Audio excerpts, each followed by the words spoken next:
pair of ice skates when I was 10 years old. I got them for Christmas. I didn't live anywhere near an ice rink, so for the first week I just walked around the house with the guards on, pretending I was skating. I first started skating when I was 8 years old, and I was very excited when my teacher at school said, "We're organising a trip to the local ice rink. Who would like to go?" Of course I went. I enjoyed it so much just that first time that I went home straight away and pestered my parents, could I please go again and again. The first time I walked into the Nottingham ice rink, it's like a place that I knew I was destined to be. I was in a magical world, fantasy world if you like, and although I was normally very, very shy, the minute I took to the ice, all that was gone. I just saw them skating around and I knew I was going to be there for a long time. When Chris and I first started skating together, the coach was asking, "Do you think you'd like to become partners?"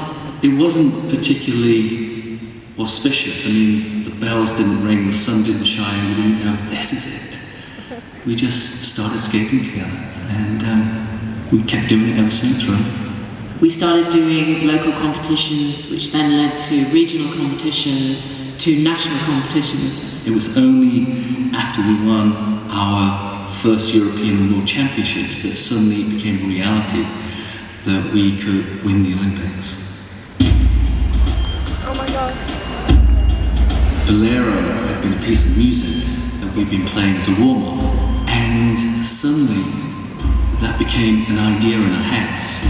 To give a good performance, we found that it was good to have a narrative, a storyline, even as silly as it might seem, so that you had that thought in your head and you could put yourself into character, as it were. For Bolero, the story was two lovers that can't be together and ultimately decide to take themselves off and climb up the volcano and throw themselves headfirst into it, where they'd be together eternally. It was this journey. We were going from one place to the next. There were places where I'd lift Jane and help her up, and she'd rest on my leg, and there was a step over, going over hurdles. All this movement was ultimately going upwards, and if you watch our eye lines, we're always looking higher and higher up, as if we were climbing the mountain or the volcano, ultimately to get to the top. And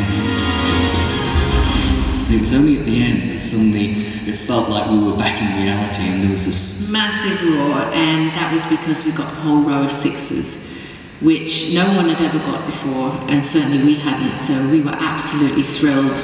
And I think at that moment we knew we definitely had won the gold medal. Bolero has been so much part of our life, so much identified with us. I don't think we ever knew at the time, but Bolero has been like an old friend. And to think that we might be doing it for the last time, it's sad, but it will always be with us.